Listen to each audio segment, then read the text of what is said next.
You're tuned in to Agriculture Today, and we start our Friday show with a grain market update. However, this time we're joined by K-State grain economist Dan O'Brien and the senior economist at the IGP Institute at K-State, Guy Allen. Dan, Guy, thank you both so much for taking the time to join us today.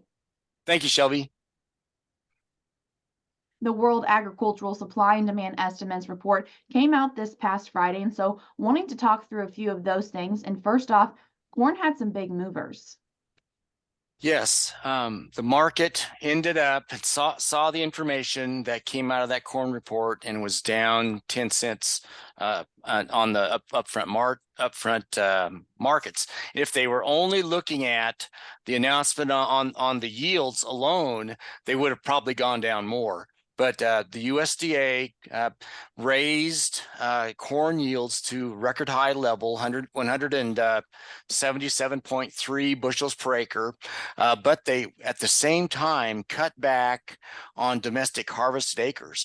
So we ended up, and coming into that report, again, we had been anticipating about, had been seeing USDA report about 15.23 billion bushels. Ended up, they added about 100 million bushels to it, to 15.3. And of course, when they did that, there were some issues that changed domestically in terms of usage to compensate for some of that. There was an increase in feed residual usage, about 25 million. Ethanol usage bumped up at the estimate about 50 million bushels. No change in exports. By the time they went through all of that in that balance sheet, they ended up and had ending stocks up about 30 million bushels, up to 2.162 billion. There were some back changes in the previous marketing year too that came into play, but just kind of reshuffling the deck and moving things around a bit. There was also a requisite 5-cent decline in the USDA's projected season average price down to 480, and the ending stocks up a little bit to about 14.8. I think that most farmers, as they saw those numbers, were surprised by the yield figure and were scratching their heads about the changes in how the acres and the yields move back and forth. And so I'm not critical of the USDA NAS at all. What it does show, though, is that we are to some degree we've been topping out, Guy, on our yields, our U.S. average yields, and some of that has to do with expansion of corn acres off into areas that aren't right in the heart of the traditional corn belt, but still, you've got a situation where we've ended up and had a report that if anything, just encouraged or supported the idea right now that the market has, that hey, we have more than adequate supplies. We're over 2.1 billion bushels of ending stocks in this marketing year, and not going to really get excited until new news comes, and that new news might be what Guy's going to talk about on the international market, on how things could go overseas, and what we might run into in the spring with any planting issues. Guy, what do you think on that? Yeah, look, quite similar, Dan. In the world situation, we saw world ending stocks increase 10 million metric tons to 351.7 million metric tons. That's up 21 million metric tons from last year. So we're feeling a bit comfortable, and that's what the market's been telling us. Virtually all those ending stocks, and that was coarse grains, total coarse grains, all of that increase came from corn. And the big change in corn was USDA raised Chinese production by 12 million metric tons. That was in the wake of a wet year where we thought maybe they'd lost some acres in that, but I guess rain makes China there as well. And that went into their feed number as well as into their into stocks number there. In the wake of that, what we're looking at, what I'm sort of focusing on, is Chinese corn imports. USDA, even though they raised Chinese corn production by 12 million metric tons, they left their import number compared to 18.7 last year. Can you go back and rephrase that? Yeah, you cut out on us. Yeah, that you cut out when you were talking about Chinese imports. All right. So look, Chinese corn imports remained unchanged in the USDA numbers. With that 12 million increase in production, I'm a bit skeptical that they're going to remain that high.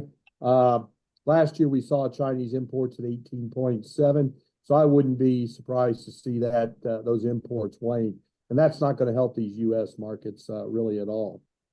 So on the other export situation, Brazil crop was reduced by about 2 million metric tons, about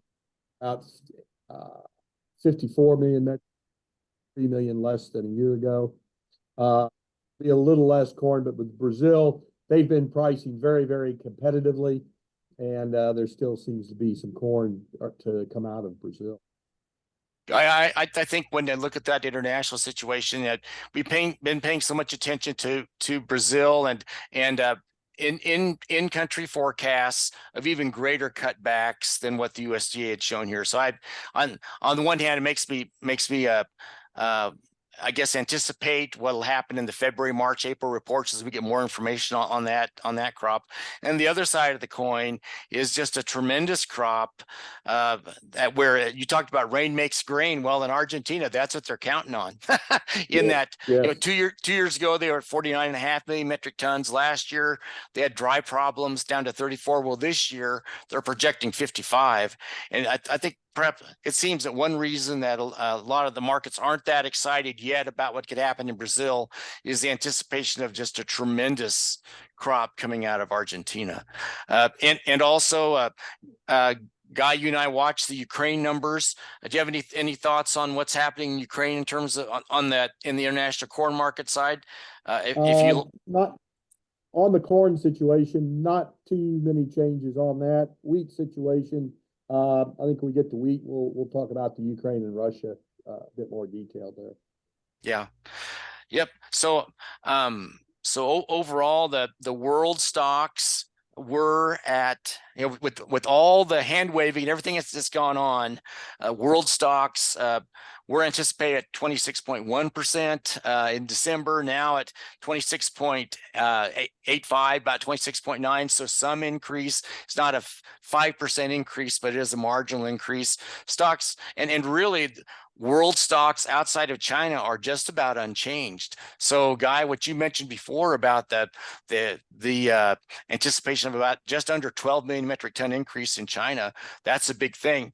So again, market analysts sitting here watching all of this, trying to weigh all that business, and I don't think that they're inclined to act, or they haven't shown any sign that the market is inclined to act until there would be tangible major losses, somewhat far beyond what the USDA acknowledged in this report there in South America. And there is the issue of the safrinha corn crop and dry conditions down there, and intermittent dry and wet.